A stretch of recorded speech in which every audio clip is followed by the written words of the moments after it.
بسم اللہ الرحمن الرحیم۔ السلام علیکم، میں ہوں محمد تحسین عباسی اور آپ دیکھ رہے ہیں میرا YouTube channel Pakistan time news. ناظرین، الیکشن کمیشن آف پاکستان ہماری معزز عدلیہ، ہمارے مقتدر حلقے اور نگران حکومت کی مشاورت سے جو 8 فروری کو ملک بھر میں عام انتخابات کا اعلان کیا گیا تھا اور اس سلسلے میں تیاریاں بھی شروع ہو چکی تھیں اور اس سلسلے میں ابھی تک تیاریوں کا سلسلہ بھی جاری ہے۔ نامینیشن فارم بھی داخل کیے جا چکے ہیں، اس کی اسکروٹنی بھی مکمل ہو چکی ہے اور میں سمجھتا ہوں کہ اب جن لوگوں کے نامینیشن فارم داخل کیے گئے تھے اور جو کینسلیشن میں چلے گئے ہیں، جن کے فارم رد ہو گئے ہیں، اب ان کا وقت آ گیا ہے کہ وہ اپنا ٹریبونل جو قائم کیے گئے حکومت کی جانب سے ان سے رجوع کریں۔ لیکن آج جو اسلام آباد میں سرگرمیاں تھیں مختلف اداروں کی، خاص طور پہ وزارت دفاع میں الیکشن کمیشن آف پاکستان کے چند رہنماؤں کی 2 مرتبہ آمد اور اہم اجلاس، پھر ہمارے انٹیلیجنس بیورو کے اہم رہنماؤں کی الیکشن کمیشن آمد، اور پھر ایک بڑی اہم بیٹھک بھی ہوئی ہے اسلام آباد میں انتخابات کے حوالے سے۔ تو آج کی جو بیٹھکیں ہوئی ہیں، کئی اجلاس ہوئے ہیں، ان میں جو گفتگو ہوئی ہے اس حوالے سے یہ کہا جا رہا ہے کہ انتخابات ہو سکتا ہے کہ چند روز کے لیے آگے بڑھا دیے جائیں۔ اور پھر اس سمیت دوسرا جو مولانا فضل الرحمان صاحب انتخابات کے شیڈول سے انتخابات کا شیڈول اناؤنس ہونے سے قبل ہی فرما رہے تھے کہ 8 فروری کے جو انتخابات ہیں انہیں سوٹ نہیں کرتے۔ اس کے بعد پھر ان کی گاڑی پر بھی حملہ ہوا، پھر مولانا عبدالغفور حیدری صاحب پر بھی حملہ ہوا،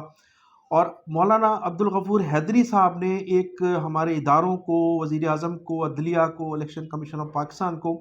ایک خط بھی تحریر کیا ہے، جس میں انہوں نے کہا ہے کہ انتخابات جو ہیں چند روز کے لیے آگے بڑھا دیے جائیں، کچھ ڈیٹ آگے بڑھا دی جائے۔ تو آج کی جو اسلام آباد کی موومنٹ ہے وہ یہ بتا رہی ہے کہ ممکن ہو چند روز کے لیے انتخابات آگے بڑھا دیے جائیں، لیکن انتخابات پھر اس کے علاوہ آج میاں نواز شریف صاحب کی بھی جو نااہلیت ہے وہ ختم ہو گئی ہے، اور اس میں ان کی جو رکاوٹیں تھیں آئندہ 4تھی مرتبہ وزیر اعظم بننے کی، اس کا بھی خاتمہ ہو گیا ہے۔ تو اب مسلم لیگ بھی پوری طرح سے تیار ہے۔ اور پھر اس کے علاوہ آج پاکستان پیپلز پارٹی سندھ کے صدر نثار کھڑو نے بھی ایک بڑی اہم پریس کانفرنس سے خطاب کرتے ہوئے فرمایا کہ پاکستان پیپلز پارٹی کسی بھی صورت انتخابات کا التوا نہیں چاہتی، اور پاکستان پیپلز پارٹی کی قیادت پہلے دن سے یہ چاہتی ہے کہ ملک میں وقت پر انتخابات کیے جائیں، آئین کو پامال نہ کیا جائے، آئین کی دھجیاں نہ اڑائی جائیں۔ 90 دن کا جو وقت ہے نگران حکومت کا، اسی دوران انتخابات کرائے جاتے ہیں، لیکن چونکہ تمام لوگوں کا فیصلہ تھا، ہم نے اس کو بھی برداشت کیا۔ لیکن اگر 8 فروری کے انتخابات کو ملتوی کیا گیا اور انتخابات کے خلاف سازشیں کی گئی تو پھر پاکستان پیپلز پارٹی اس کے خلاف احتجاج بھی کرے گی، اور پیپلز پارٹی جو ہے اس کو برداشت نہیں کرے گی۔ تو ناظرین، آج نثار کھڑو صاحب کا یہ بھی کہنا تھا کہ نواز شریف صاحب چونکہ اپنی مقبولیت کھو چکے ہیں، پنجاب میں ان کی وہ حیثیت نہیں ہے جو ماضی میں تھی، اور انہیں اپنی حیثیت دیکھ کر اندازہ ہو گیا، لہٰذا ایک طرف تو مولانا فضل الرحمان صاحب انتخابات کے خلاف سازشیں کر رہے ہیں، پھر نواز شریف کی بھی سازشیں منظر عام پر آئی ہیں۔ جو خبریں چل رہی ہیں انتخابات کے التوا کی، تو نواز شریف نے تاحال انتخابات کے حوالے سے کوئی اسٹیٹمنٹ جاری نہیں کیا ہے، اس لیے کہ وہ محسوس کر رہے ہیں کہ پنجاب میں ان کی اکثریت وہ کھو چکے ہیں، اور 4 سال انہوں نے ملک سے باہر رہ کر اپنی پارٹی کو تباہ کر لیا ہے، لہٰذا وہ سمجھتے ہیں کہ ان کی کامیابی مشکوک ہے، لہٰذا وہ بھی یہ چاہتے ہیں، ان کی خاموشی یہ بتا رہی ہے کہ وہ بھی چاہتے ہیں کہ انتخابات وقت پر نہ ہوں، لیکن پیپلز پارٹی نہیں چاہتی کہ انتخابات کا التوا ہو، اس لیے کہ انٹرنیشنل سطح پر بھی نظریں جو ہیں وہ پاکستان پر لگی ہوئی ہیں، ملک میں بھی ہماری عوام کی نظریں ہم پر لگی ہوئی ہیں کہ انتخابات پاکستان میں مسائل کا حل انتخابات ہیں، انتخابات ہوں گے تو ہمارا ملک جو ہے ان گھمبیر مسائل سے نکل سکے گا۔ انہوں نے کہا ماضی میں نواز شریف صاحب کی جو کامیابی کا راز تھا وہ تھا جاگ پنجابی جاگ کا نعرہ، اور وہ ہمیشہ جاگ پنجابی جاگ کا نعرہ لگا کر پنجاب میں کامیابی حاصل کرتے رہے، لیکن اس مرتبہ ان کی وہ پوزیشن نہیں ہے، اور وہ صورتحال ان کے لیے جو ہے وہ بہتر نہیں ہے، جس کی وجہ سے وہ چاہتے ہیں کہ انتخابات ملتوی ہوں اور انتخابات کا التوا ہو۔ لیکن نثار کھڑو صاحب نے یہ نہیں بتایا کہ پاکستان پیپلز پارٹی کی جو ہمیشہ انتخابی مہم میں پالیسیاں رہی ہیں وہ مختلف رہی ہیں۔ نثار کڑو صاحب نے یہ بھی نہیں بتایا کہ اندرون سندھ میں جب ان کی انتخابی مہم شروع ہوتی ہے تو ان کا نعرہ مختلف ہوتا ہے، اور پھر سندھ کے شہری علاقوں میں جب وہ تقریریں کر رہے ہوتے ہیں تو ان کی سیاست مختلف ہوتی ہے، پنجاب میں ان کی سیاست کا محور مختلف ہوتا ہے، ان کے نعرے مختلف ہوتے ہیں، کے میں وہ الگ نعرے لگاتے ہیں، اور پھر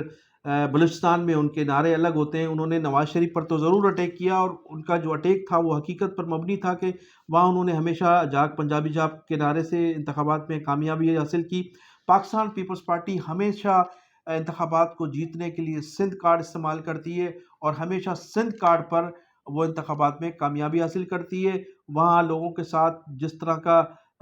برتاؤ کیا جاتا ہے، پاکستان پیپلز پارٹی اپنے جلسوں میں جس طرح سے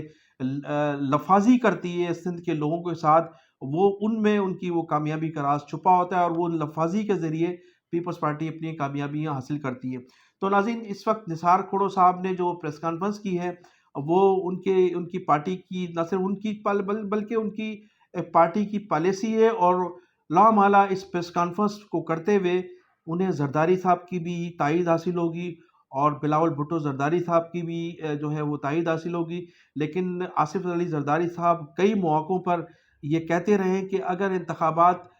ملتوی ہوتے ہیں اور انتخابات میں اگر التوا ہوتا ہے تو وہ پھر ملک کی مفاد میں ہوگا، اور اگر ایسا ہوتا ہے تو ہم پھر اداروں کے ساتھ کھڑے ہیں۔ آصف زرداری صاحب کا بیانیہ مختلف ہوتا ہے انتخابات کے حوالے سے، نثار کھڑو صاحب کا جو بیانیہ تھا، آج پریس کانفرنس تھی، وہ مختلف تھی، اور نثار کھڑو صاحب کسی صورت بھی آصف علی زرداری اور بلاول بھٹو زرداری کی اجازت کے بغیر اس قسم کی پریس کانفرنس نہیں کر سکتے۔ لامحالہ اس بیانیے کی بھی حمایت مکمل طور پر آصف زرداری کی ان کو حاصل ہوگی، اور آج ان کی جو پریس کانفرنس تھی وہ یہ بتا رہی تھی کہ دونوں کی جانب سے انہیں آشیرواد تھی، اور پھر پنجاب میں جو تھا زرداری صاحب کا نعرہ مختلف تھا، بلاول بھٹو زرداری صاحب کا نعرہ مختلف تھا۔ نثار کھڑو صاحب نے کہا کہ آج بلاول بھٹو زرداری صاحب لاہور میں انتخابی مہم کا آغاز کر رہے ہیں۔ آج دیکھنا یہ ہے کہ بلاول بھٹو زرداری صاحب لاہور میں جو انتخابی مہم کا آغاز کرنے جا رہے ہیں، وہ ان کا کون سا نعرہ ہوگا، اور پھر جب وہ گزشتہ 2 روز قبل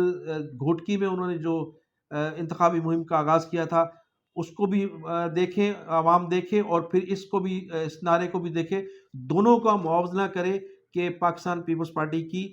پنجاب میں مختلف پالیسی ہوتی ہے اور سندھ میں مختلف پالیسیاں ہوتی ہیں، ان کے بیانات مختلف ہوتے ہیں، ان کی تقریریں مختلف ہوتی ہیں۔ تو عوام کو چاہیے کہ دونوں جلسوں کا موازنہ کریں، اور ان کے لفظوں کا موازنہ کریں، اور موازنہ کرنے کا اندازہ لگائے کہ پیپلز پارٹی علاقائی طور پر جو ہے وہ مختلف اپنی سیاست اپناتی ہے، اور مختلف اس کے ناظرین، بانی متحدہ الطاف حسین صاحب نے بھی آج ٹک ٹاک کے ذریعے ایک مرتبہ پھر پوری قوم کو یہ باور کرایا کہ متحدہ قومی موومنٹ نے ہمیشہ غریب اور متوسط طبقے کے لوگوں کو ایوانوں میں بھیجا ہے، اور ان ایوانوں میں ان غریبوں کو بھیجا ہے جہاں پاکستان بننے کے بعد سے زمیندار، سردار، خان اور سرمایہ دارانہ لوگ جو تھے وہ قابض تھے۔ پاکستان بننے کے بعد یہ تمام لوگوں کا ان ایوانوں پر قبضہ تھا، اور اس ایوانوں تک پہنچنے کے لیے جو راستے تھے وہ اس قدر مشکل بنا دیے گئے تھے کہ غریب آدمی کا پہنچنا خاصا مشکل ہو چکا تھا۔ لہٰذا متحدہ قومی موومنٹ نے ان راستوں میں جو کانٹے تھے ان کے خاتمے کی کوشش کی، اور اپنے ووٹوں کے ذریعے ہم نے پارلیمنٹ میں ان لوگوں کو پہنچایا جو کبھی تصور بھی نہیں کر سکتے تھے ان پارلیمنٹ میں پہنچنے کا۔ تو اس انقلاب کو نہ صرف ہم نے مہاجروں میں انقلاب برپا کیا، بلکہ اس انقلاب کو میں پاکستان کی تمام قومیتوں تک پہنچانا چاہتا تھا، اور میں نے تمام قومیتوں کو میں اپیل بھی کرتا رہا ہوں، اور مختلف قومیتوں کے لوگوں کو سے ملاقات کے بعد میں انہیں یہ ترغیب بھی دیتا رہا کہ آپ الطاف حسین کو اپنا لیڈر نہ بنائیں، بلکہ اپنے اندر سے قیادت پیدا کریں، غریب لوگوں کی قیادت منظر عام پر لے کر آئیں، غریبوں کو منتخب کریں تاکہ آپ کے مسائل حل ہو سکیں۔ غریب کے مسائل سمجھتا ہے، یہ جو سرمایہ دار جو لوگ ہیں، یا خان ہیں، یا سردار ہیں، یا زمیندار ہیں، وہ ان غریبوں کے مسائل نہیں سمجھ سکتے۔ الطاف حسین صاحب کا کہنا تھا کہ یہ انقلاب تھا جو میں پورے ملک میں لانا چاہتا تھا، اور اس انقلاب کے خلاف سازشیں جو تھی شروع سے جنم لیتی رہیں، اور پھر ایک وقت ایسا آیا کہ ان سازشی عناصر نے پہلے لاہور ہائی کورٹ کے ذریعے مجھ پر پابندی عائد کرائی گئی، اور پھر 22 اگست 2016 کو ایک سازش کے ذریعے مجھ پر پابندی عائد کر کے میری آواز کو روکنے کی کوشش کی گئی اور میری ان انقلابی تبدیلیوں کو روکنے کی کوشش کی گئی، لیکن وہ عناصر انشاءاللہ کامیاب نہیں ہو سکیں گے، اور ہم اس انقلاب کو برپا کریں گے پورے پاکستان میں، اور ایک دن ضرور آئے گا کہ پورے پاکستان میں یہی غریب اور متوسط طبقے کے لوگ اس پارلیمنٹ کے ممبر ہوں گے، اور قیادت جو ہے ان نوجوانوں اور غریبوں کے پاس ہوگی جنہیں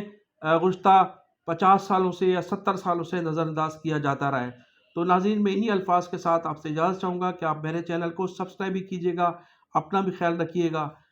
پاکستان